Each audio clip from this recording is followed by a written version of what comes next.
Hello everyone, it's Kelsey here. Welcome and welcome back to my channel, Budget Better Life, where I budget, cash up, and save for a less stressful, more enjoyable life. If that sounds great and you can relate, then keep watching.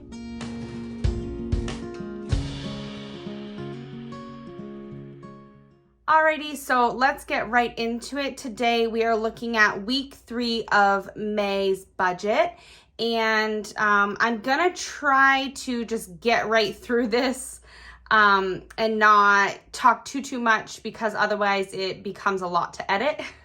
Okay, so yeah, let's move this second page and we'll just take a look at the first page to start. Oh, let's see. Oh, I have my pages backwards. What did I do? Oops, maybe my pages were backwards. Anyways, this is clearly the first sheet. This is the first page where it says income. Alrighty, so income for this week, we do have $1,600, so 1600. And because of that, I am going to replace this buffer money. So I'm gonna do a negative 140, and then that will balance out this buffer back to zero. Just making sure that I return that money to the buffer. So then that leaves us with $1,460 to work with. So $1,460.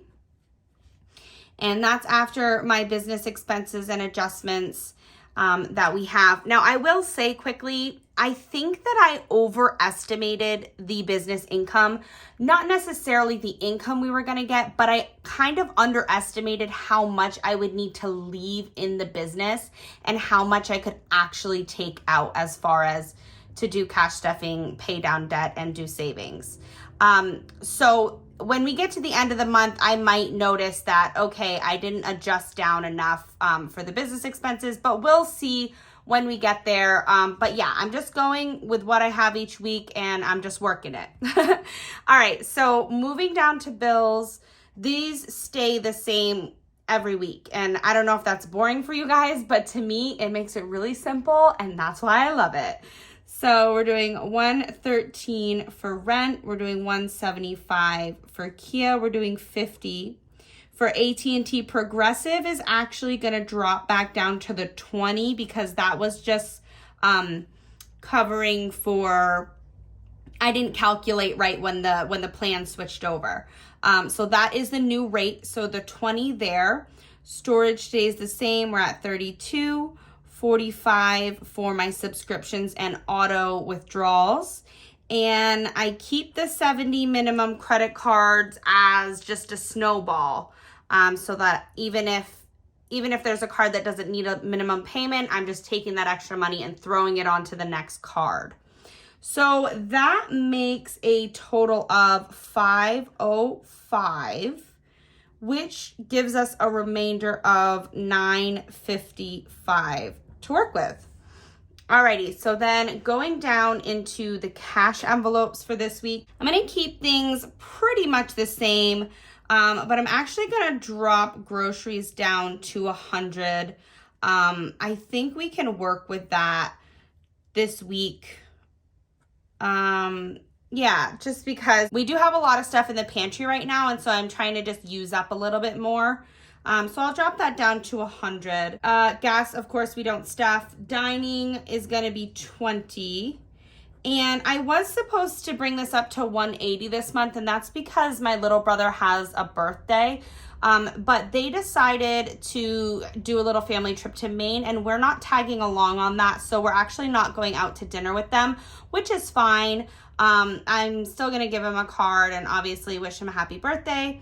But yeah, we don't need that extra money because we're not going to be going out to eat. With that being said, we'll do 20 this week. And then I'm going to bump Vanessa up to 30 for this week. She's got a full day towards the end of the week. And I know she's going to need to get like a full lunch and not just snack stuff. So I'm definitely going to bump her up there a little bit. I'll stay the same at 10 and 5 for miscellaneous. That should be fine. And I'm actually going to try not to stuff my savings challenges from the cash envelopes this week and really budget for those. Just because if you guys have been noticing, I've been posting a short every day where I'm stuffing a little bit into my piggy bank. I'm finding it's leaving me a little bit lacking here. And so I really want to budget for that as opposed to just take from the spending. So, yeah, that's what I'm going to do for this week. 165 is what that comes to. That's going to leave us with $790 to work with. Now we can move into that second page. So let's swap this out. Alrighty, so looking at week 3 here, and as you guys can see, week 1 was a very slow week. Week 2 is better, week 3 is better, week 4 we might have another slow week. So it's really tough with our budget. I always feel like there's a week that's really lacking and then a week that's plentiful and then so on and so forth. So I'm considering maybe next month doing a bi-weekly budget. And that way it kind of evens out and balances a little bit more rather than having one really slim week, one really heavy week, one really slim week, one heavy week again. Yeah, I think that bi-weekly might work better for us, but I'm not completely sold on that. I do enjoy cash stuffing each week, but we'll see. We'll just see how it goes. Let's get through May 1st. We'll set up June, and next week we'll set up June. So for week 3, we're going to do 20 for coffee again. That worked fine. Let's do 60 in household. We'll do 20 for pets again. I think that's fine. Medical, I don't really need anything and I don't just want to stuff it to stuff it. So I'm just going to skip it. Travel, I did really want to bump this up to 200, but we're almost at the end of May and I don't anticipate us going to Canada this month. So I'm fine with just stuffing $20 in there. So let's do that. And then we're going to skip everything else except for we are going to do the $20 for gifts. And that is, I'm just going to leave that right in the bank because I'm going to buy my little brother a gift card for his birthday. So I'm not going to pull that out in cash and stuff it. But that category has been satisfied so that I can get him a gift card. And then I'm not stuffing car maintenance. I'm really just not sure what's going on with that car and the work and how soon it really needs to be done. Yeah, so I'm just not going to stuff it yet and I'm just going to move on with my life. Okay. So that makes this category, I don't know what I'm saying, to be honest. That makes the total, the subtotal for all the sinking funds, $140. Which leaves us $650. Now, the next thing that I want to do is hit credit cards. And I had said I wanted to hit credit cards pretty heavily, but I'm torn because I love savings challenges and I enjoy doing the savings challenges and saving the money. But what I realized is that doesn't necessarily mean that I can't save the money to pay the debt. So what I'm going to do is I'm going to do $587. And for the $587, instead of just leaving it in the bank and then just putting it right to a card and paying it, I'm actually going to pull it out in cash and I'm going to play some savings challenges. And that way I can enjoy the savings challenges and I can enjoy using the money rather than just being like, oh, I got to pay debt, transfer it to a credit card.